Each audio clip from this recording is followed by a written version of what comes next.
ang Presidential Broadcast Service. Radyo Pilipinas. Radyo Publiko ng Bagong Pilipinas para sa Bagong Pilipino. Naghahatid ng mahahalagang balita at impormasyon na guugnay ng pamahalaan sa sambayanan. Tulay sa himpapawid ng serbisyo publiko. Radyo Pilipinas. Radyo Publiko. Ang boses ng Pangulo sa Iloilo. Radyo Pilipinas. 585 AM. Usapang Agrikultura. Ang inyong source of daily agri-news. Talakayang siksik sa kaalaman, ating ay impormasyon mula sa pamahalaan. Pagpapayaman sa ating mga likas na yaman para mas mapaunlad pa ang isa sa mga paunahing kabuhayan sa ating bayan. Usapang Agrikultura. Dito lang sa Radyo Pilipinas.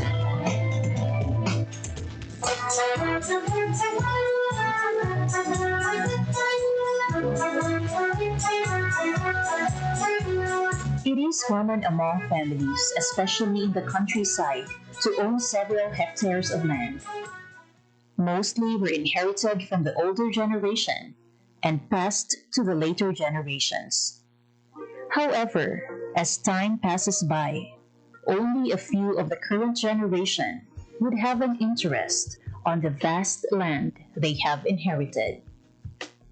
When in the early years, the older people are into acquiring vast areas of land, the younger people today would rather work in a rented space to earn a living.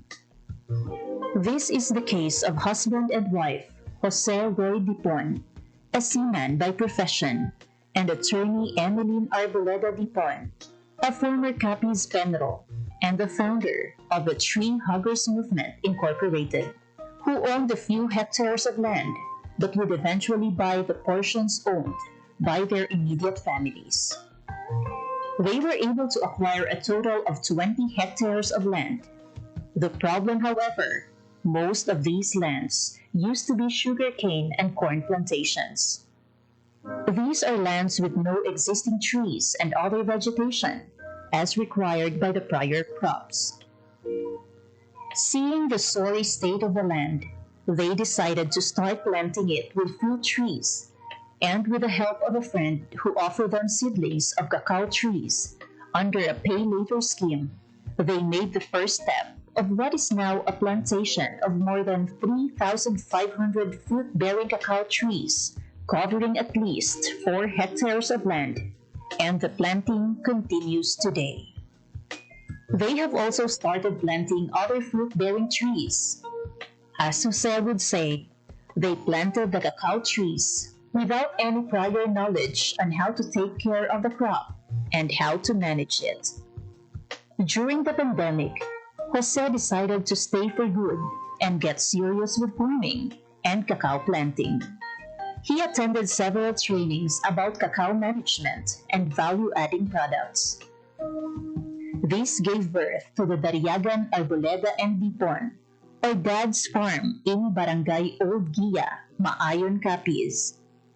He encouraged his immediate families, who also own lands, to plant cacao trees, and the farm workers in the farm are his relatives, giving them the opportunity to earn income without staying away from their families. It was not a smooth sailing experience, however. They were learning along the process of planting the trees up to its fruit-bearing trees. Typhoon Agaton back in April 2022 battered most of his cacao trees, which made Jose frustrated. It was in one of the trainings sponsored by the Department of Agriculture Western Visayas.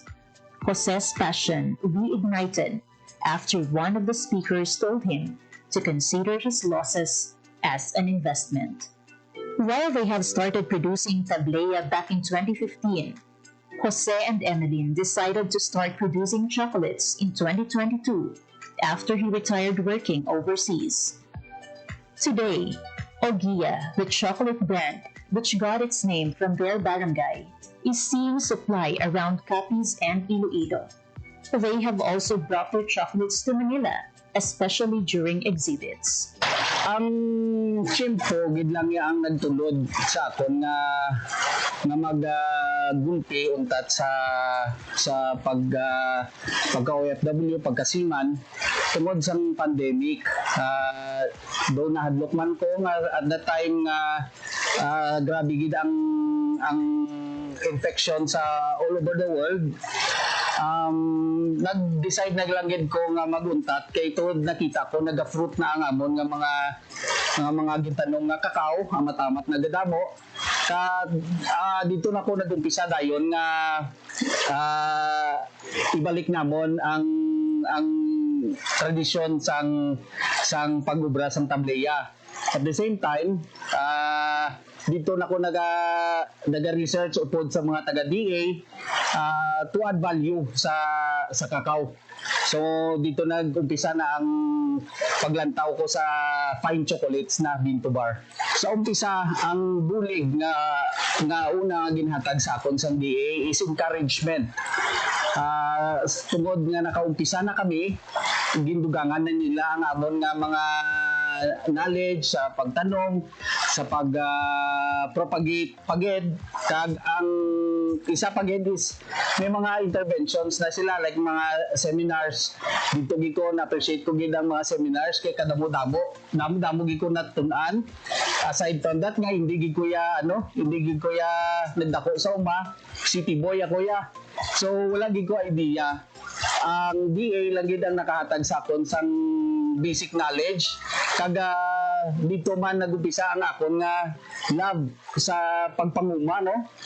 Hindi lang nga mambal naton nga doon napilitan lang kundi nga nagustuhan ko gid kag nahiligan ko na ang pagpanguma.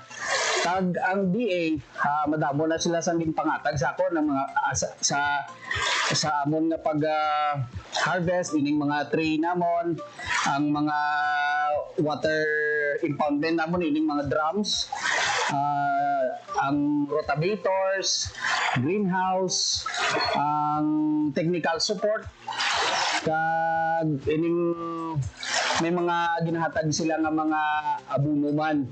On the other hand, their production averages 1,000 bars a month. They are now producing 70% dark chocolate, milk chocolate, dark chocolate with nuts, milk chocolate with nuts, white chocolate with cacao nibs, and keto sugar-free chocolate.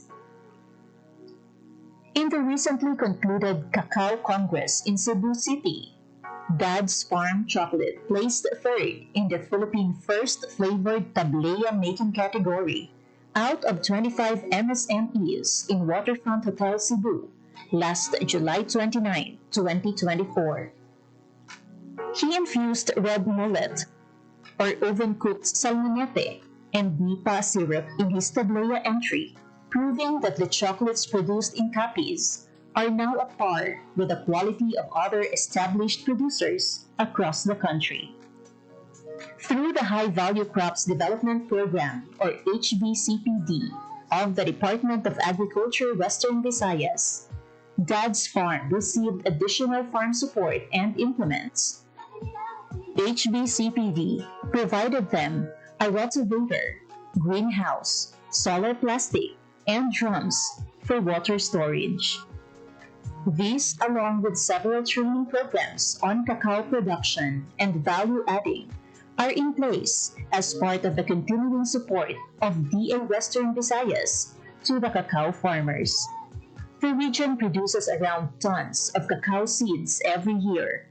Its growth has helped propel the agricultural sector as one of the main economic drivers in Western Visayas.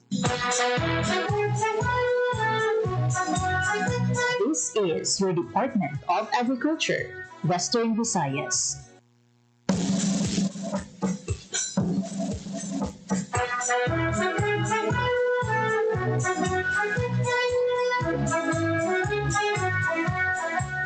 Maayong aga sa aton ng mga farmers, sa aton ng mga fisher folk, sa aton na naton ng mga agriculturists, especially ang aton ng mga municipal agriculturists, ang aton provincial agriculturists, kag ang aton nga city agriculturists, sa aton ng mga tumalanaw, sa aton nga mga tagpalamati. Maayong aga sa aton tanan. Panibag-o nga adlaw, panibago na naman nga topiko ang aton pag-istoryahan. And before kita malipat, ginatamyaw man naton ang aton Regional Executive Director sa Department of Agriculture Western Visayas, si Director Dennis R.R. kagang ating duha ka maambong Regional Technical Director for Operation and Extension ng ating OIC Director, si Ma'am Maria Teresa Solis, and for Research and Regulation, si Director Zarlina B. Cuello, and the rest of the staff and the men and women of DA Western Visayas. Ginatamiyaw man nato ng ating hepe sa ating Regional Agriculture and Fisheries Information Section, si Sir James Earl Agatis, kag ang ibang pagid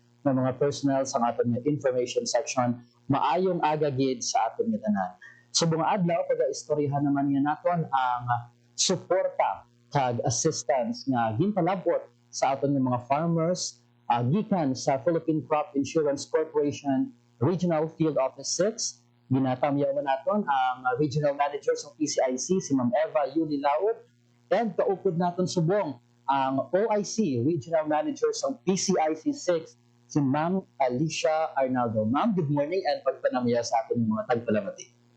Maayong aga sa tanan nga nagakalamati subong aga sa usapang agrikultura sa inang programa. Maayong aga sa tanan. Yes, very timely gid ang aton nga pag-istoryahan subong, ma'am. It's because nga madamo na kita sa mga farmers siya ang nagalaom naman niya sa nga bulig kag suporta gikan sa PCIC 6 ay sa nga damlag lang.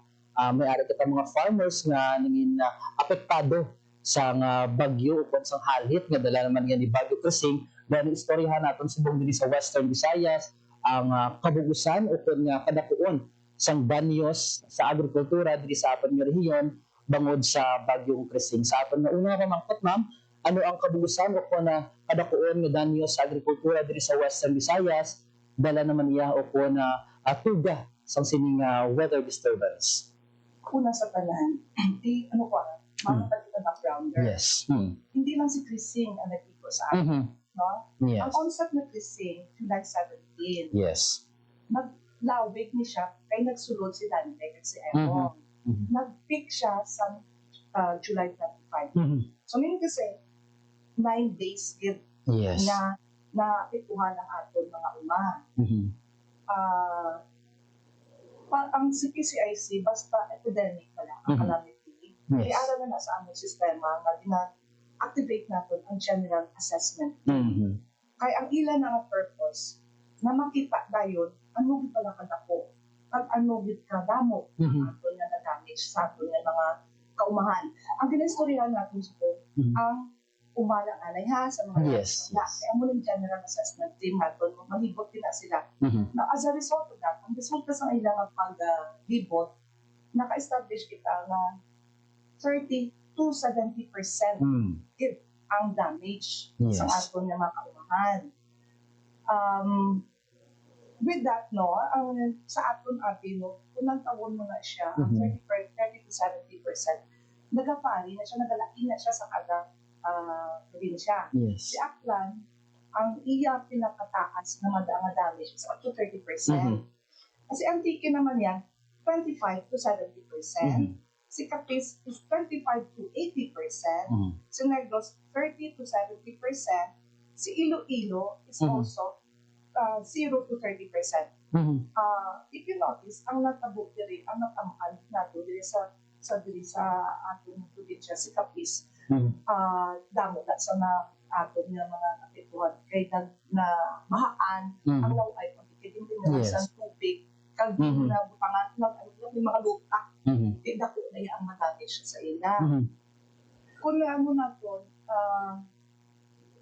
sa pagtapos namon sa general assessment, automatic na nagayon nang matulak kita sa mga notices of loss. Yes. Sa July 28, dito na sululod ang ato ng mga notices of loss. Sa amuna of time, as the July 31, nakamato na kami sa sugat sa kalito ng notices of loss. 1,201. Okay. Sa 1,201 na after adjustment, kaya ang amon akin na adjustment, no, para mabalaan sa bala. Pagbato sa notice of loss, kung sa aton na ginakamada, Mm. no? Tapos i-assign na siya sa ating mga adjuster. Yes, yes. Ma-adjust na si adjuster, Mm. ma-report na si adjuster sa amon, i-process ang papeles. Ang amon niya target, supposedly, is Mhm. within 20 days. Sa Okay. calendar days na siya. Okay. Maganda pa 20 calendar days? Mm. Working days. Working days. Correction. Working days. Meaning, isa ka bulan. Mhm. Mga isa ka bulan na siya. Kag mabayaran ang farmer. Mhm. Sa 1,201 na battle namin, sa August 5, Mhm. nakabayad na kami sa 540 ka farmers. Okay. Because kung natawon mo ang date sa July 28, in-adjust, pagka-August 5, niyara na kami na output na 540 Mhm. ang number of farmers na nabayaran. Mhm. Ang ilang total amount is more than 3,177,000. Mhm. Muna siya ang amount yung bayad. Okay. Pero ini siya, ongoing siya ha. Mhm. Kay man, sa in case of typhoon, Mhm. ang may allowed pala sa farmers ang 20 days after Mm. sang typhoon. Ginisip namon, hasta pa sa August 14, August. pwede pa yan naka-report si farmer. Mhm. Basta typhoon ang Mhm. iyang damage. Mhm. No? Hindi kita magulat. Kaging istorya natin. Gusto niya typhoon. Yes, yes. Lain man na yan ang peste. Mhm. Ay si peste, lain man na yung ato na reglementary Mhm. na. No? I-remind ka lang kamo ang mga farmers. Yes. So, ang peste, tandaan niyo din, 20 days before sa inyong harvest, Mhm. i-report nga sa amon. Kaya ang nang 20 days nga na atal nyo na sa amon na makaduan ang inuma para malakita pa sa amon adjuster nga ara pa ang tanong. Mhm. Tawag na mo na standing crop. Mhm. Kung hindi nyo na siya pagsundod, kung mag-report ka mo sa amon, 15 days before the harvest, madinay gina amon. Mhm. Amon na siyang ginalita mo sa kalabanan. Yes, yes. Kaigo sila mag-report sa amon, alang-alang na Wala na nakasulod sa time frame. Hindi lang ang mensaron ka lang siguro, ginaamiglan na apin natin ang resources, no? Yes. Na dapat, ang nakaambit sini, ang tawagid na dapat Mm-mm. malay na bululigan. Mhm.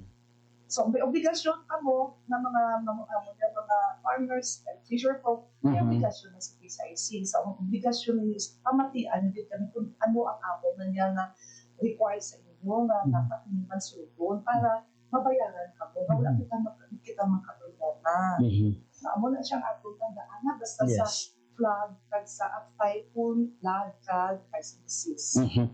Yes, there you have it sa aton nga mga farmers nga importante gid nga magpamati man kita kag tutok man sa pila ka mga panugyan sa PCIC agud nga masiguro naton nga kita man mabayaran, especially nga bago natapos ining ginakabig naton nga weather disturbance. Sa subong ma'am, ano nga mga classes ang insurance coverage ang ginapili masamis ang mga mangunguma pwede mo bala mapatpat sa aton mga listeners? Sa amon ang production, no? Hindi sa mga production ng mga sa ato na nabato na yan ang mga insurance coverage. Yes. Halin sa January at sa July, ang banner program dito sa PCIC na ang rice and corn.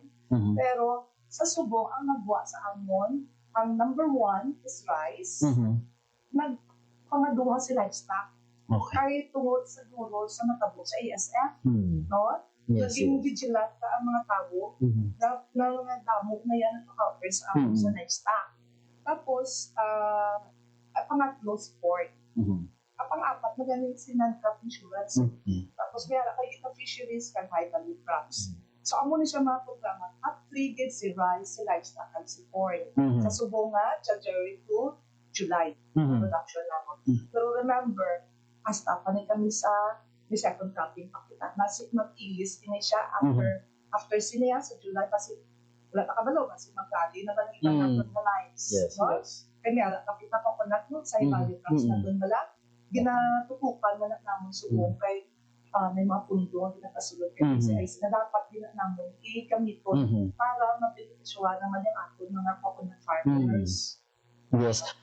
Pila naman kaadlaw o kung na semana ma'am ang average naman niya mahulaton sa aton ng mga luma naman siya makagina antes nila makuha ang bayad o kung na claim. Alright. Si PCIC, amo na ng dato no, na kinanglan na makabayad kami within 1 month. Okay. Meaning, sa amon abi, may Mhm. ang able support kami na, kinanglan within 20 working days. 20 working days. 20 working days, meaning ang may opisina na inadlaw, Mhm. isipon nyo na 20 dias na siya. Mhm. Kung kamo nga farmer, nag-file kamo ng piece of loss, Mhm. nakatuan na kamo, bantayin nyo lang. Mhm. No? Kung, for example, may sasabi kami, nareklamo si farmer, Mhm. naawa siya makatuan, kung nakatuan man siya, wala pa siya mabayaran. Mhm. Ang mahimo talaga mo, give and take lang tayo. Yes. What is the role ng farmer? Ano role ng PCIC? Ang role ng PCIC is mabayad. Mhm. Ang role ng farmer is to inform si PCIC. Mhm. May po nyo kami.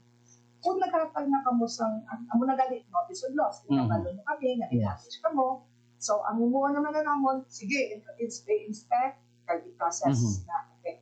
Now, kung ako si farmer, pag nagkatag na sa notice of loss, kung magkala na ko na iya, buwan na, 3 ka semana, wala ako makatuan, Mhm. kadto ka mo dayon sa Department of Agriculture namon ng partner sa inyong munisipyo. Yes. Kung kaya nyo man lang mag-contact sa amon pagid, sa opisina namon, mas maayo pagid, para mabalaan namin na ako ito mo makatuan. Mhm. Okay? So after that, nakatuan ka na. Naaw na kapag yapon tabaton sa bayan. Mhm. Mabalaaman kami. Na, kaya posible na may problema ang buwan. Claim. Mhm. Kasi may violation. Yes, yes. Amo na dapat yung sundihan sa ating mga farmers. Hindi lang ating ang the-expect ka dahil ng ma-report ka, ang kabayaran ka dahil may ara kita na mga measures na, Yes. na dapat ang magabaton sa hininga benepisyo, ang tawag dyan, legitimate, magabaton sila. Exactly. Basic ba lang niya, ara kita dahil nga nag-report ka, dali ang immobility damages less than 10%.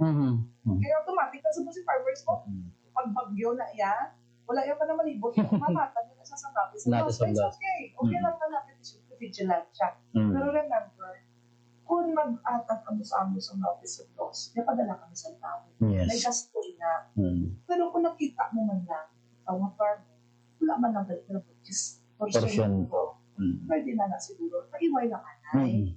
Para na hindi na magkanto ang tao ni PCIC sa imo dira na lugar na wala man lang dalit sa dami. Yes, yes. No, gasto na siya, may gasto sa chimpo, gasto sa siyempre ginabayran namin Yes. kasi na siya.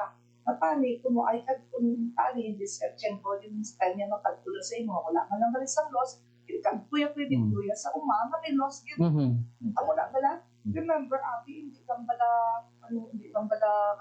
isa katao, yes. ang amon bala na natin. Kung sa kalin January to July, sobrang 80,000 ano sa loss. Grabe. Sobrang 80,000.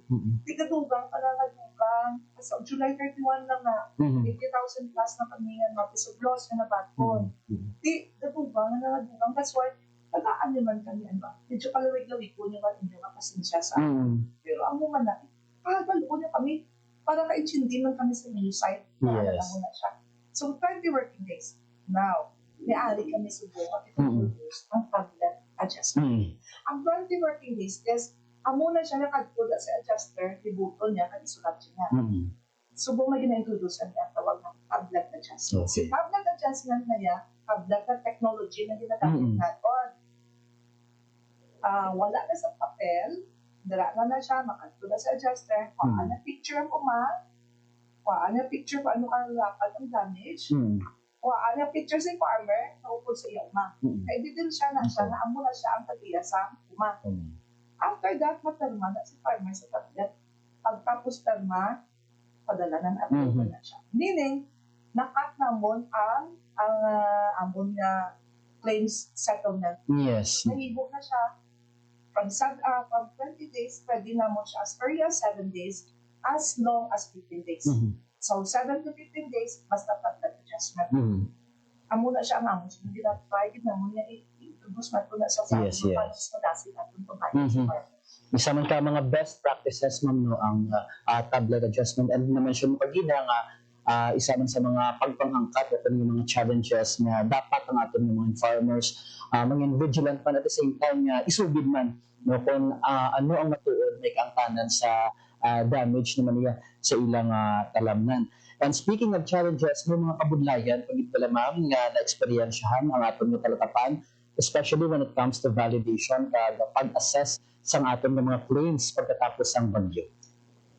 Namo yun. Kasi, appearances on the ground is this. Ang tandaan natin, basta may kalamitan, ang atong na lang mga dalan, kapin pa po na ginabahaan. Yes. Hindi naman dyan. Tapos, kung may island, ano kami na adjustment, Yes, matabo ka pa na dito. Paayo lang, kung may available na yun. Diba? So, ang nakatabo sa amin, nakadelay kami. Ulat po pinanamon na mag-subside ang baha, may landslide pa kung isa. So, ulat po na namon, ano doon sa ilang challenges na kinanglan namon na i-address. No? Yes. Pero, that is not enough reason. Kaya hindi kami maghatag sa amon sa servisyo.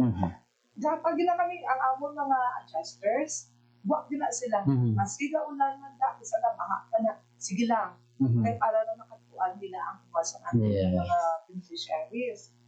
That's why, amo na ganyan namin. Sometimes, challenge din ang our part. Ang kagpagalit ko yan sa amon adjuster, wala man damage. Oh, yes. Diba? Mga less than mga 10% ang below ang damage. Tapos, mayara pa, tandaan no sa atong mga farmer, pag-apply nila, discard na nila sino ang inyong akambit. Kaya hindi na yan, malabot siyempre, wala na sila yan sa ano, paila yan sa silihabi nga, may ko sa syudad na kung black 1, black 2, yes, oo. Nga hindi. Ang amon lang ginagaya na pruweba na imo na ang ima kung ipabalong sa amon kung sino ang mga kakabit. Okay. Amo na siya ginasulat mo sa imong application. Karon, pag-adjustment, amo na gambal kami kuyakin no inyo nga application, i-adjust ka mo why. Pag-adjustment, nakalipat sila yan. Yes. Laki na hilat ng pangangalan. Kundi, kung ako si adjuster, kasi adjuster, may nakabalo din kami kilala kami, may kilala sa imo. Ginbutan mo sa imo application nga ang imo katabi sa ABCD, para lang po kuya sa kay adjuster ya, ay naging mo na siya EFG. So mambal kita, kailan na umawit at kualit at i-adjuster, hindi na yung imuma. Yes. So amo na siya mga rason na pwede ka ipag-deny. Kailan ilang imo nga, ina-establish na katabi. Isa pagit, sa pagpalmahanay, pagkanto sa aming adjuster, hindi ang mangungubag, ang nag-uma na siya manag-feature sa amon. Ang nag-atubro sa amon asawa, o hindi kami bata. That's why nagambala kami, pag-interview na sila, nakakapot sila. Mabalo ka mo kung ano ka mo sa tatiya sa mga nagapanguma, sa pangunguma na doon. Kung asawa ka, ito kami doon na imong ngalan, kag butang mo na white, kag ikaw maperma. Kung nag-interview ka, bata ka niya, butang mo yung ngalan, kag butang man sa bata ka niya, nagiganahan. Kay man, ginakumpara na namon ang imong perma versus sa nag-apply. Ikaroon ko, hindi na namon naintindihan kung sino ko nagperma sa field, at deny ka niya, tinambal kang hindi kaya inuman. Yes. Mga ano na ba natin yung mga tandaan natin, ang mulang naapi ang mga security measures ng CIC. Hindi ulang niya katamlan sa iba. Ang mulang na mga those things na tinawag na naintindihan sa ating mga farmers, no? Kasi sometimes sa pagitna, marami yung binabalik na sa katina, be careful din ka mo sa pag-file sa mga surplus. So, damo kami sa pang-deny kay wala nila gisunod. Yes. Igo sila yung mag-report sa amon, ay, nag-lapse ng 20 days. Is aga, di pagkaga, ma-harvest na siya. You should be denied ka din. Denied ka din, yes. Ano ko lang, emphasize din. As much as possible, hindi ko yung tanong gusto, madami, i-deny mo. Kasi kung nag-violate ang kita, sundon ka na. Tigil na bantayan ng kami na mo. Magpapol na lang kami, nag-bayad ka mo, pero nag-violate mo siya, mo na gala. Sige. And sa bailo lang sa indemnity, may iban pa ba lang bulig o kung mga suporta nga ginahatag ang aton nga talatapan? Ang mandato ng PCIC is crop insurance. Crop insurance. Yes. Pero tandaan talaga, ang PCIC na programa, hindi naman ati sa rice, Yes. corn, Madamo pa. kita, may harapan kita man ng crop insurance, may fisheries pa kita, may hybrid crops pa din. May harapan kita yan kung may mga loan ka mula sa poon na. Yes. Ara na may loan payment programa na. Ang ina na programa na, which is siya kung may kumapang ka bala. At may mga cases naman kami, no? Ang loan repayment program, amo na siya ang kung pila utang mo dira sa lending institution na may partner namon, kung 1 million na siya, wala ka mga pangayo, patay ka, ang 1 million na bayad na sa IC. Yeah. Kung naubos mo man siya bayad, pero per records ng biglo na sa balance sa mga lending institution, may piso pa na siya. Now, sa terms ng aim mo na sa loan repayment program, pag mga 1 year mo na siya, sa 1 year na pag nadula ka, may 1 peso siya, may utang ka ng 500,000, bayaran ng PCSC. Amo na ang duties ng LRT. Okay. Ang pagkatapos, pag ang ginahimo balaan sa mga lending institutions natin, mas para sa ating mga farmers, na collateral ang PCIC. Insurance. Okay. Hindi ka mo pa-insure. Hindi ka mo mapaulang ni kanilang ba? Para mo na kagay sila pa naman co-ops natin. Kung wala ka mo sa insurance kay PCIC. Kaya mo na ilang ano man nila yung kaso, may makuha, may mabaan na uwilan ang video na makautakan sila. And adto naman kita ma'am sa kooperasyon naman niya sa aton talatapan sa Department of Agriculture. Ang LGU may ara balik kita kooperasyon with the LGU, DA kagiban pa nga ahensya sa gobyerno sa paghatag naman niya sa nga bulig sa aton nga mga farmers. Oo, yes. Si PCIC hindi na niya maka-function kung wala ka sa bulig sa aton. Number 1 din naman ng partner sa Department of Agriculture. Yes. Kaysa kada munisipyo ni Arak na DA counterpart. Amuna siya number 1 naman ng partner. May partner lang kami sa Department of Agriculture. Okay. Kaya gaya ni beneficiaries, pinaka-cover na siya ng SC. Tapos may mga cooperatives na may sarap na cooperative na pagkat kita sa kupon. Mamuna na mga cooperatives na. May mga lending institutions man. Ang number 1 naman niya na partner is the Land Bank. Si Land Bank subong may anak siya na program na Agri-Censo Loan Program. Si Agri-Censo Program, ginuubranin ni Land Bank na ang tanan ba nato sa una ito tumadumduman niya nila kita. RCEP, ACEP, mula pa lang mga sikat saka, na lain-lain na siya na loan programs. Sana lang tawag nila at reset sa loan. Amo na yan kailangan. May araman kita ka kay Philippine Fiber Fiber.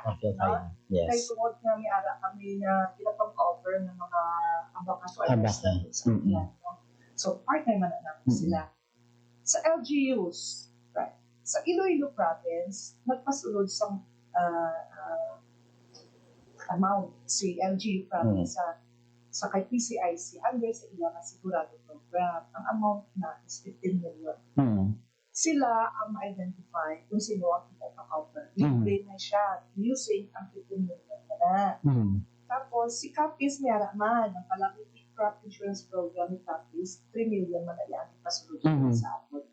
And then, si Negros, ang unang Negros First Universal Crop Insurance Program, ang UNIFUSEP, ilan na pasulod 6.8 million. Ini sila tanan subong ongoing na ang ginagamit nato na ang ilang punto. Kaya sila na nag-identify kung sino gusto nila ipasulod sa ilang programa. Kaya si PCIC, limited ba na ang resources? Pasalamat, hindi kami ang nagpapasulod sila sa pundo. Kaya mas damo ang amon na mas damo ang ato matuligan ng mga partners. Kaya limited lang kami. Now, si PCA, may pasulod na siya sa Philippine Crop Insurance Corporation, pero sa head office lang na ang pundo. After sinaya, ang ginaobrada lang na ina-allocate na sa kada region. Sa kada region, sa amo na namin sa amo na ang allocation, ginadivide na lang sa per province allocation na nila. kinalan maubos na siya. May deadline ini siya na kinalan maubos na siya. Kung gisaga nagambal kami, kung kulang sa iban, i-accept na po, may mga provinces di kaya na hindi yan na po ang kalubihan mo. Ang case in point natin sa Antique, hindi na nila mabit ang allocation. So, ang dadako na nila si Aklan. Yes, Si Aklan ang dako na kalubihan. Dako na kami na coverage nila. So, muna siya nga itong mga programa na together with our partners sa ating mga agencies. Kaya sa ato naman iya nga mga kauturan nga makabig natin magdamay lang nga ginatipan nga duta, ma'am. Mayara bala kita sa mga programs para sa ilang. Ang ato ginada ang among response to that is ang RSBSA natin. Yes. No? Sila na iya, amo lang pinakatako dyan namon na sa mga coverage ng RSBSA natin. Kay man, dira, gina-prioritize natin ang mga magagmay. 1.5 and below hectares. Amo na yan, amo ginakuna. Last pagit, ang mga umangag na kabang nila, GO hazardous, wala kaya kami ginabahaan, ang mga area na wala malapit sa mga subak na. Sa una, wala naman na gina-cover, kaya wala naman high risk na siya. Kando na ano man lang natin si farmer, na wala ano man nga, may kada ginabahaan, kaya sa akin na ang tubig pala. Sa una na yan, pero subo with the RSPSA, ginabaton, una naman na sila. Kaya wala naman mo, ano ba na ang source sa ilang tubig? Mayo lang na kung may aras sila irigasyon. Ang source sa irigasyon nila sa suba. Hindi pa naman pagpatunon. Hindi na pangupaman niya sila. Yes.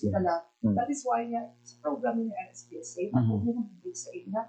Pati ang mga DA-assisted programs na, basta balaan naman DA-assisted programs na prioritize na ang ato mga kababainan, mga youth, mga indigenous people. Baton gina naman. These are the people na hindi nakalabot sa mga services. Pero kami as much as possible, kung diin kami pwede kasulod, ginabuligan namin. Yes. And paano naman ginapasiguro, ma'am, sa PCIC 6 nga natin ng mga mangunguma nahatagan sa insakto o kung nakaigo ng impormasyon angot sa claims process kada pila pa natin ng mga bullying? Okay. Sa last year, nag-umpisa na lang din man kami ito, ginaakot namon ang detalye sa claims processing natin. Hindi yung simple mo. Ang ginobra, naghingo kami sa tarpaulins. Ara na dirami pa nagpag naman sa kada munisipyo dito sa DA. Kaya paskil na siya, nakot na siya. Pwede na yung mga kadto si farmer, kagmasawa niya na, ay kung diri ang kinanglanon, kung mahimuon para maka-claim kay PCIC. Amo ginaguna namin ginobra nga, para malambot, pagid lang namin. Kung mga orientation lang, ang kalusok na kung farmer, wala man na siya nasulat ko. Wala na siya nasulat, malipat din na siya. So para na hindi sila malipat, kasi may kadtuan sila. Kadto sa DA, makita na nila ang tarpaulin na. Kaya pa nagtagman kami sa brochure. May brochure man kita. Tapos join kami sa mga information karawan ni DA, invite kami na. May mga radio programs man, aside sa DA. For example, sa Antique, nag-join dito yung amon na DA Obrad kasi Jean Galwego. May Monday program din ang awak sa niya. That's why nakupi na ang bulit. Alam ko sa ating mga farmers na mas kailan mga concerns ma-address na yun. And it's powerful man, ma'am, no, communication, especially sa, you mentioned, Antique, na madamo sa gihapon sa ating mga farmers ang nagatamati naman niya sa radyo. And you mentioned tigina ang aton ng mga farmers na pwede give makapalabot sa pila ka mga information sa aton. May ara balik kita ginapahamtang hotline o kung mga office natin na pwede kadtuan sa aton ng mga mangunga para magpangayo sa bulig o kung magpamangkot na. Yes, ara di kita kada opisina ni PCIC may hotline numbers na. Paano pa rin makabalo sa ila?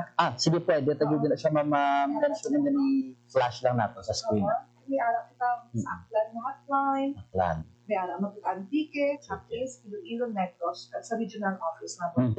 Okay, sa hotline numbers natin, ihatag ko kayo ni Mr. John para i-flash na sa screen na yung mga numbers niya sa atin nga kada opisina. Kaya ang PCIC, may ara ng mga opisina sa kada probinsya. Ang si Aklan, ara din na siya sa Mayanot Centro, sa Calibo. Si Antique, ara naman sa San Jose. Si Capis, ara sa Roa City. Tapos ang atong subong Iloilo, ara na sa Mumpita sa Isnard. Sa ilo na kami. So, ang San Negros, ara mo sa Bacolod City. Bacolod City.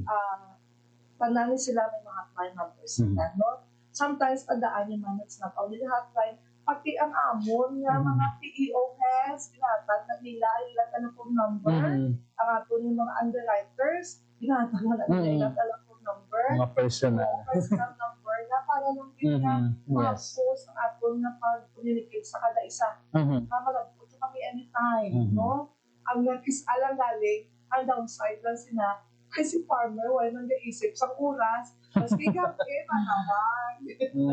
Kaya mo nag-isa na, na sa aton, aton na tao, kakis alas hindi sa manawag, napapahuway ka na, kaya nakalaman hindi mo na pag-interpret na ron. So, amon na lang mo, sa aton na mga kapatid pa lang natin, ibutang ka lang sa working hours na, no? 8-5, kaya ano naman, para nga, ang aton mga tao, may chimpo man niya para sa personal. Sa pamilya. No? Amo lang naman ayo. Na? Yes, there you have it. Ang aton mga farmers, iga-flash natin sa ating screen ang mga hotline numbers ang nagkalain-lain ng mga offices all over Western Visayas. And pwede naman gutanong sa mga policy at mga preparation sa palabuton, may mga bago ba lang pulisa o kung adjustments naging patuman ng PCIC 6, especially nung natapos ng pila ka mga bagyo na nagsulod naman niya sa ating pungsod. Ang muna subo ang amon past gift. Kaya halin pag-imayan sa mga ginabatong ginaan namin na ang pag-process namin sa pagbayad, mahinay. Kaya tungod ka nila pakita mga technology. Yes, agree. Subong yaya sa PCIC nag-invest sa technology. Mayara na kami nga tawag namin na PABS system namin na database na siya. Ang sunod sa application, sunod na nagatanan sa amon system. So mga post sa amon, kung may mga problema, type ko naman na lang sa partner. Pag na naman na status niya dahil kapag diin na siya subong. Yes. Ay sa pag-gid is, paano kami nakabayad sa mas madasig? Yes. Get-introduce namin ang GCash. Yes. May GCash na kami subong. Although, siyempre, basta bagwano na rin, medyo maginay pa na. Kaya amon man mga farmers, why man sila kasi mga GCash account. Pero ginag-private namin, pero sa sinio, nag-adjust sila. Rambal na kami, pamangkutan yung madaan, may GCash account siya. Kaya pangitaagas ang paagi na makasulod natin sa iya GCash account. Kaya of course, ma-report pwede siyempre ang damo pa. Mga verification. Pero sa ano naman niya, wala man naman hinduyan ang pag-progress ng check-in. Kaya sa check-in na dira na naman na kami sa mass distribution na kami. Kaya hindi man tanan, kaya kung hindi tanan niya na GCash, sige check-in kami. Ang check-in na halin din sa region padala na sa ilalim natin na provinces, pagbato nila na schedule na nila. Ang proseso man dala, at mauti na siya. Kay pagbaton sa ating dito na PEOs, listahon na tag-isa-isa ang cheque, sino mga nga sa mga farmers, ipangtahat-tato na, pagkad ko sa i-inform na ang lain-lain ng munisipyo na DA. Kay si DA, amo niya link sa mga farmers. Sila na, ikaw yung mga chat group na sila mo. Chat na nila nga mo niyo, si amo na yung mga check-in. Tapos, mambal na dahil sa PCIC, makaschedule kami sa amo niya. Amo na siya subukan, mambal kuya yung mas madasig na. Yes. Amo na niya pag-introduce. Tapos isa pag-gid is subong pag-gid ang ginagachi o referencing na. Kaya remember, kung pasihan pa lang ang application ni farmer, kinanglan pa na namin na inspection nun. Yes. Kung tuod na ang ginambal niya na apoy ka na po ang amon ma. Now, with the introduction sa georeferencing, dila na namin na-establish kung ano bidya ang tutuod na size sa tiyak ma. Kaya sometimes lang si farmer na 1 hectare, pero pag kadto namin yung mag-post-planting inspection na namin na georeference na lang siya, dila na namin makitaan kung isang hindi kini siya isa namin na yan. Okay lang man na, kaya tayo na dami mabagyan ni farmer na ay hindi ko rin amo nakalako ako naman, mo lang ni siya. So, gina-adjust na namin dahil na iya na coverage, no? Tapos kaya naman kami, latest naman namon is, amo na siguro nagalibot na amo mga team, na gina-introduce sa kada extension offices ang remote sensing using ang Google Earth. Google Earth. Kahit satellite connection. Yes. Of course, amo man sa partner, si BA Gapon. Partner din na kinakauna si BA na geotagging sa BA mo. So kami yan, subong kami yan. Ikaw balik, ang amon, i-validate na muna ang amon mga farmers na naara man dito sa kay BA. Pareho ang aton nga na data. Yes. Now with this, mga-post na lang ni. Kaya once ma-establish na siya pala, maybe tatlo lang adlaw, mabayaran na si farmer. With this, kung kinaya, kaya hindi na tinanggal yan, magkagto na yan dito, kami to adjuster. Kasi subong natabo ang ining area, pag nagtaw mo na sa, may ano na siya mo, may app na siya, makita na mo, na ining area mo na siya kalagyan na Bagyo. Sa ining area, pila ka mga munisipyo na sa Bagyo, pila na ka-porsyento na sila. Mahapos na lang. Pwede kami kahambal na, ay sige, sa amo ni na sa ining mga area, ang ila nga, dahil sa pila tanong amo ni. So, posible nga ila ni na severity sa iyang damage is amo ni ka-porsyento. Pwede na kami kabayad. Hindi na naman kailangan na katuan ng umagit. Kaya amo lang kita para mas madasig. Amo na ang beauties ng bagong mga technology. No? Amo pila sa itong aming past. And yes, lastly, no, ginmention mo ang pila natin itong mga technologies na currently gina-utilize mo niya sa ating mga talakapanan kung mas madasig pag natin na ma-accomplish ang pila natin itong mga services. Ano pagid ang ginhibo natin? Agad nga madamo naman niya ng mga farmers ang makakuha sa crop insurance, especially sa mga lugar na pyramid ginabagyuhan. Yes. Kasi buong wala na kami na-rely ng mag-orientation na wala na kami kanina sa abo na ginagamit na natin social media. May Facebook account naman kami. May alak na may mga radio programs. May information based on joining sa information. Pero ang amon target siguro up to the grassroots level. Hindi lang kita hasta sa mambalati. Part sa amon orientation, sa check distribution, may gina-inform na kami sa ato mga farmers na dapat nilang tandaan, mga reminders na siya. After that, mapaschedule na tayo ng amon ng underwriters up to the barangay level. Kaya after sa information dissemination, magbato na sila sa insurance. Kaya para hindi na si farmer magkadto dito sa kundiin para mga lugar. Kaya kung kadtuan na sila yan si underwriter, the writer and then insure na sila. Wala na sila sa mga asol na malakat pa sila. So meaning, kakadto na din kami up to the grassroots level. Sa daan nyo pati napunta, meron na kami pati sa sa mga fisher folk na mga fisheries na. Kaya kita, yung mga baluto, hindi kita mo maglipat, insure naman sa amon. Kaya tamo kita cases na kung ay magkalamiti, magkaito na baskog, ay hindi na mo kita cases na nagkakalagpa. Talaga ba? Ilang mga baluto, ang ilang mga net, nakaladula, pinapang-anod. So, kami gabato na kasi nang mga fisher folk. Hindi ka mo, wala ka mo ma-chikwera. Ara ka mo sa amon, ang mga fisher folks. Na? Yes, there you have it sa ating mga farmers, sa ating mga fisher folk. Nabatian natin ang comprehensive naman yung discussion. May tanan sa suporta at assistance ng ating Philippine Crop Insurance Corporation Region 6 sa ating mga farmers kay sa ating mga fisher folks dito sa Western Visayas.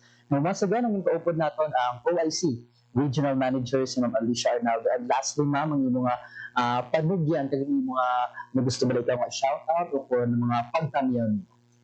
Okay, sa ato mga good morning, Iwan. Sa ato mga tagpalamati, ha? Reminder lang sa Japon. Tandaan kagad kung may obligasyon sa PCIC, may obligasyon lang po. Hindi nyo napagpipatan ang obligasyon para hindi ka mo makaproblema kung mag-claim ka mo sa ito nga, mga damages. Dala man lang kita pero may nagkakaproblema, kaya kami pakita sa ating mga obligasyon. Ha? Ano na naiyakon? Kami sa PCIC, mabudlay, yes. May mga constraint kami, yes. Pero mandato na muna. Obrahon na muna. Kaya mo na trabaho. We are using people's money. Tax na ninyo. Kinanglan na muna maximize kung paano natin makalagpo sa atin nga mga mangungumakal mangingisda na hindi natin pagkuyangan, hindi natin pagusitan. Kag-apo na iyo sa inyo, hindi naman natin pag-usaran. Hindi natin pag-usaran ang atin ng mga programa sa gobyerno. Kung hindi ka pwede, kung isa lang, remember, sa kada household, isa lang ang pwede magpa-insure. Yes. Hindi naman ay na ipag-taguon niyo pa, katambagon niya, nag-apon bata nga na wala na sa akong tupad. Mapa-insure pa din siya. Gin-ano nyo, ang dapat ani, na makabaton sila na akong wala nga benefit na sasakop ani na tao, ang pinanglanon niya. Gin-circumvent mo yan, pwede kuha mo yan. Pwede na, siguro.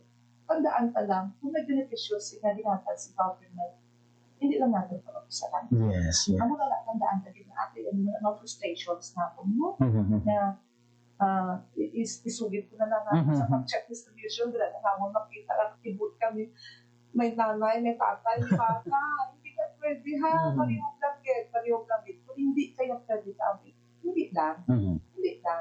No, para yatagan pa naman, hindi pa na. Yes. Dito makapatid na sila. Dahil sa ato ng mga farmers, maging patas kita sa when it comes sa pag-avail sa pila ka mga benefits at same time maging honest ng kita no sa pagsugid especially sa ating mga damages sa ating mga kalaman sa Philippine Crop Insurance. Once again, ang OIC Regional Manager sa Philippine Crop Insurance Region 6, si Ma'am Alicia Arnaldo, and ginapasalamatan man naton ang tanan nga nagabugos sa Philippine Crop Insurance Corporation diri sa aton sa Western Visayas sa pagtupod sa aton episode sa buong adlaw. Sa liwat ini si John Candelario from the Regional Agriculture and Information Section sa DA Western Visayas. Maayong aga sa aton nga tanan. There was a time when calamansi ruled the orchards of Guimaras. Its scent, its promise, its profit. But as years passed, the trees bore fewer fruits. Pests, aging groves, and changing markets slowly pushed this once booming industry into the background. For decades, calamansi farming was a way of life in Guimaras. Families built homes, sent children to school, and supported communities, all with the help of a small but mighty citrus fruit. But nature had its way. Trees aged, pests spread, and many farmers turned to other crops, hoping for more secure returns. Still, the spirit of calamansi never left. And today, its story is being rewritten. Sa unaya, ang amon nga production sang kalamansi, syempre gamaya compare sa subong kay sa unaya yang datila pa man yang kapuno kag dayon ang amon nga mga hindi bakal sang kalamansi amon nagyapon ang ginadala sa Bacolod kay ginadala sa Iloilo. Dayon nakita man namon nga daw nag-amat-amat ni siya namin ang income tungod nga daw damo naman ang nagabakal kag tungod nga damo naman sa mga production sang kalamansi diri sa Guimaras. Ti amo na nga mga processing nga production ti amo na nga daw na-expand kami na sang amon nga nga tanom kag nakita man namon nga nami man ang income during sang peak season tapos damo man ang nagabakal di amo na nga maka-income man kami kag mabawi man ang amon mga gasto sa abono kag sa patanom namon. Ang calamansi grower almost na 7 years starting until now. Ang pagkakalamansi ay kailangan hands-on, tiyaga, tapos dedication sa pagkakalamansi. Tapos sa una, ang kalamansi sa mga seasonal lang sila compare now. Kailangan may technology nga bago nga technique nga mapabunga mo siya sa off-season. To bring calamansi farming back to life, the Department of Agriculture, through the Provincial Office for Agricultural Services or POAS, stepped in with more than just seedlings. They brought technical know-how, a roadmap for recovery, and a renewed sense of purpose. From providing quality planting materials to hands-on training in pest management and tree rehabilitation, POAS helped transform struggling orchards into thriving farms once again. Farmers also received post-harvest training and access to support facilities, making sure every fruit harvested is fresh, clean, and ready for the market. Okay. Now, for the specific intervention sa calamansi industry sa probinsya sa Guimaras, the Provincial Office for Agricultural Services is crafting a roadmap dated 2025 to 2029. Now, this roadmap will give the direction sa aton nga calamansi industry sa probinsya by identifying the challenges and what would be the specific intervention would become up. So we conduct focus group discussion with the calamansi growers para nga sa ila mismo magahalin kung ano ba na ang problema, ano ang ugat sang problema nila, kag amo na siya ang hatagan sang solusyon sang probinsya sang Guimaras. But no intervention works without the hands and hearts of farmers. They are the real drivers of revival. Working together through cooperatives, they embraced better practices. Their dedication is now bearing fruit. Si GBMPC nakabuligid sa calamansi farmers ang Guimaras paagi sa pag-extend sang loan para nga ma-avail sa mga members sa maintenance sang ilang mga calamansi plantation kag mahatagan man sila access sa market na kung sa diin may kita weekly nga cluster scheduling para sa pag baligya sang ilang mga fresh calamansi sa kay GBMPC. Today, Guimaras farmers are doing more than just selling fresh calamansi. They're creating value. Juices, concentrates, and a variety of delicious delicacies are now part of their product lines.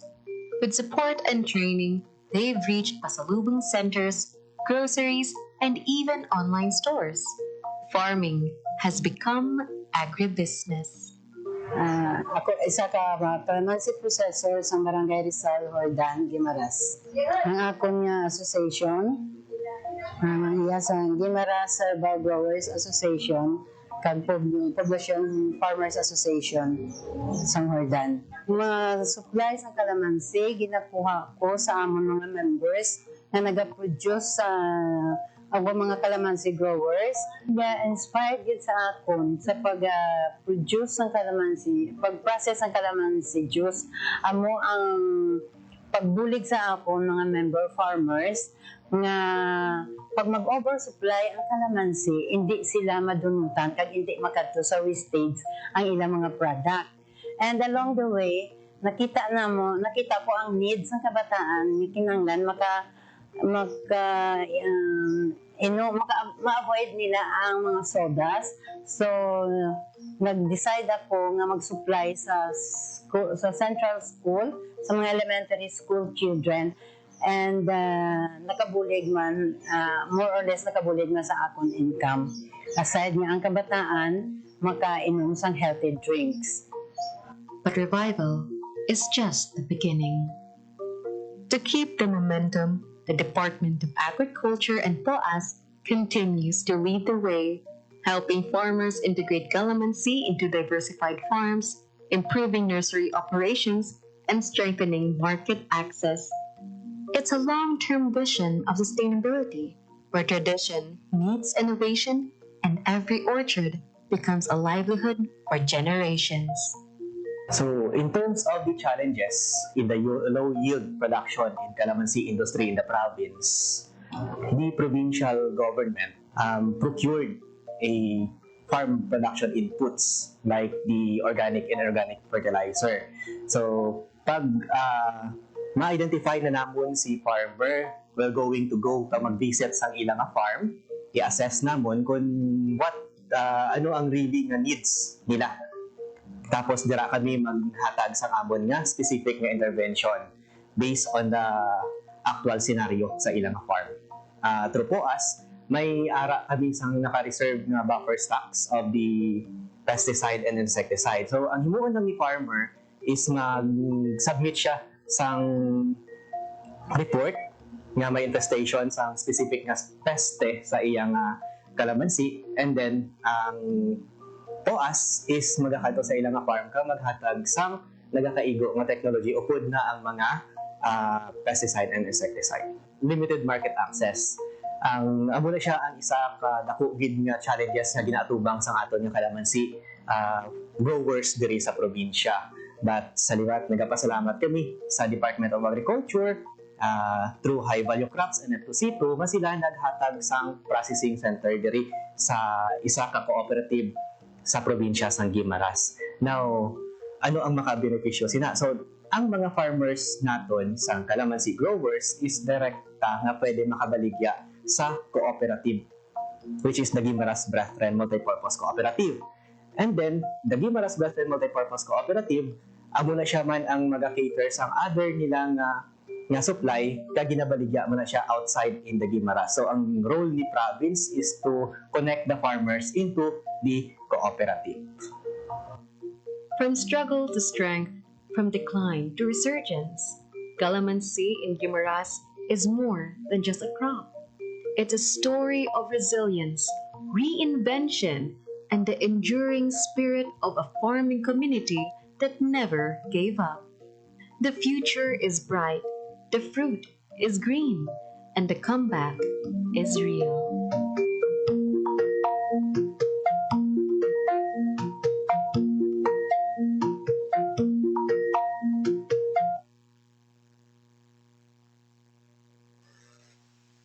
Hatid ay balita, impormasyon at sari-saring kaalaman tungkol sa sektor ng agrikultura sa ating bayan. Usapang Agrikultura kasama ang Department of Agriculture. Alamin ang mga hakbang ng administrasyon para mas mapaunlad pa ang iba't ibang industriya agrikultural at pakinggan ang mga proyektong handog sa mamamayan upang mapalago ang kanilang mga kabuhayan. Usapang Agrikultura, Lunes hanggang Biyernes, alas 5 ng umaga, dito lang sa Radyo Pilipinas.